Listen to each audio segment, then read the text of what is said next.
Legend of the Teddy Bear by Frank Murphy, illustrated by Gisbert von Frankenhusen. In the days when America was a younger country and much of the land was filled with dense green forests, animals roamed freely through the great American wilderness. In the cities, the clip-clop of horses' feet could be heard as they pulled black buggies through bustling streets. Smoking black trains rolled across the countryside, connecting cities and towns to prairies and forests, moving travelers across the wild territories of America. In those days, there lived a strong, adventurous man with a big, bushy mustache. He was the President of the United States of America, and his name was Theodore Roosevelt. The people of America adored their president, and they fondly called him Teddy. Teddy Roosevelt loved adventures. He loved to go exploring while riding on his horse, Manitou. Teddy wandered through the wooded valleys of Pennsylvania and climbed the towering peaks of the Colorado Rockies. He roamed the sweeping green prairies, marveling at nature's beauty. But one of the things Teddy loved to do the most was camp in the wide open spaces of America and fall asleep under a blanket of 1,000 twinkling stars. Teddy often rode on Manitou while hunting wild animals. In those days, many Americans hunted deer and bears. Teddy loved hunting too. During one trip, Teddy traveled to the states of Mississippi and Louisiana. The two states wanted this great and fair man to settle an argument about a boundary line. When his work was done, he decided to explore the green forests of Mississippi and go bear hunting. Late in the day, on November 14, 1902, as the sun was setting, some of the men in the president's group cornered a young bear. Barking dogs surrounded the frightened bear as the men roped and tied it to a tree. One of the men cried out, "President Roosevelt, come quick, we have a bear for you." Branches cracked and twigs snapped as President Roosevelt raced Manitou through the thick forest. Hearing the excited voices of his men, he reached the clearing where the men and barking dogs were gathered. All were pointing at a bear that had been roped and tied to a tree. The frightened bear clawed at the rope, trying to free itself. The bear whipped his head back and forth. Its back feet kicked up clouds of dust and dirt. Teddy looked down at his rifle and then laid it on the ground. He shouted out to his men, "Stop badgering that bear. It is helpless. Let it go." Following the president's orders, the men cut the rope and let the bear go free. A few days later, a newspaper cartoonist named Clifford Berryman heard about the president's meeting with the bear. He drew a cartoon illustrating President Roosevelt and a wild bear. The cartoon first appeared in a newspaper called the Washington Post. People everywhere were talking about how the president had ordered his men to let a wild bear go free. Soon, the cartoon appeared in newspapers all over the country. People from New York to Michigan to California saw the cartoon and read about Teddy's kindness towards the defenseless bear. The nation's love for the president grew even stronger.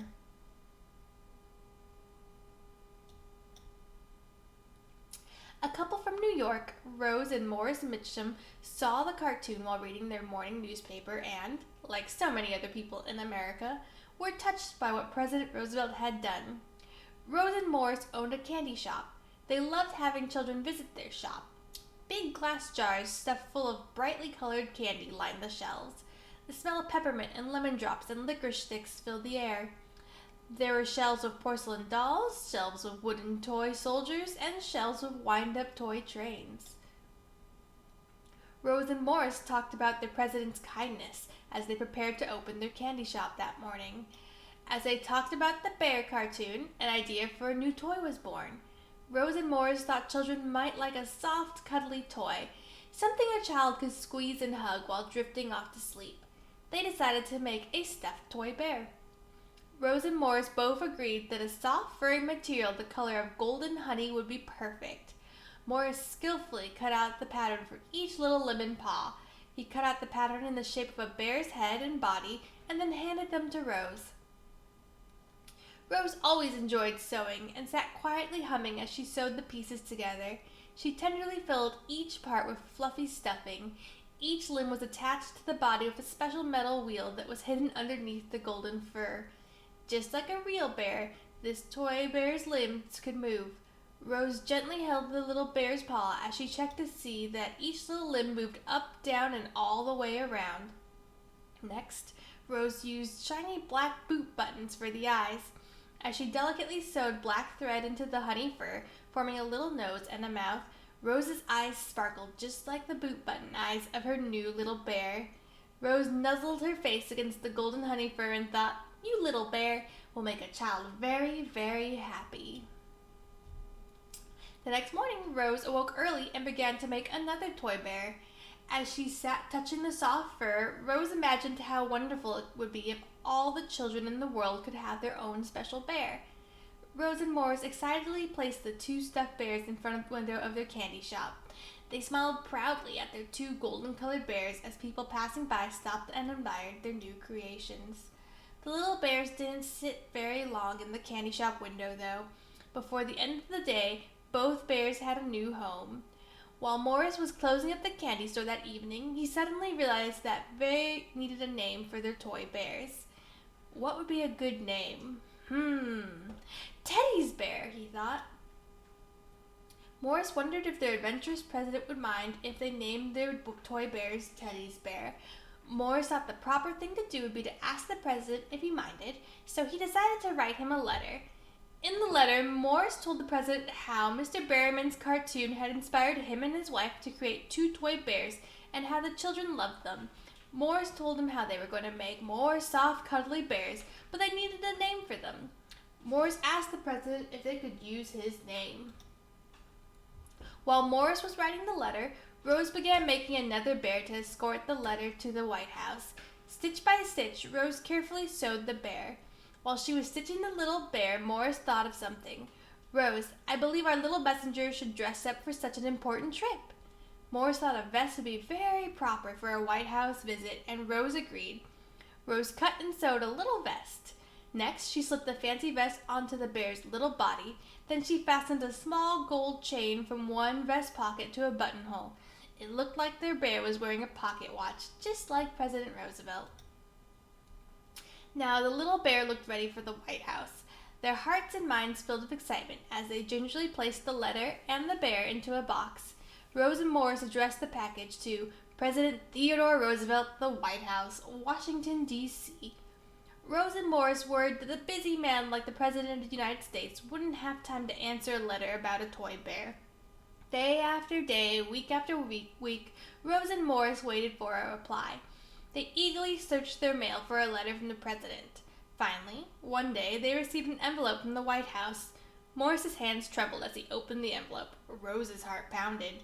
Inside, they found a handwritten letter from President Theodore Roosevelt. Nervously, Morris read the letter aloud. "Dear Mr. and Mrs. Mitchum, I warmly thank you for your letter and the fine stuffed bear you made. I can hardly wait to show my children. However, I don't think my name is likely to be worth much in the toy bear business, but you are welcome to use it. I wish you great luck with your toy bear business. Sincerely, Theodore Roosevelt." The president loved the little bear, and he approved the name. Thereafter, Rose and Morris proudly named each bear Teddy's Bear. It wasn't long before little boys and girls were enjoying their very first stuffed bears made with love by Rose and Morris in honor of a great president. Millions and millions of children all around the world have since held on tightly to their teddy bears. A teddy bear is a trusted, faithful, and timeless friend whose dedication is always ready and never ending.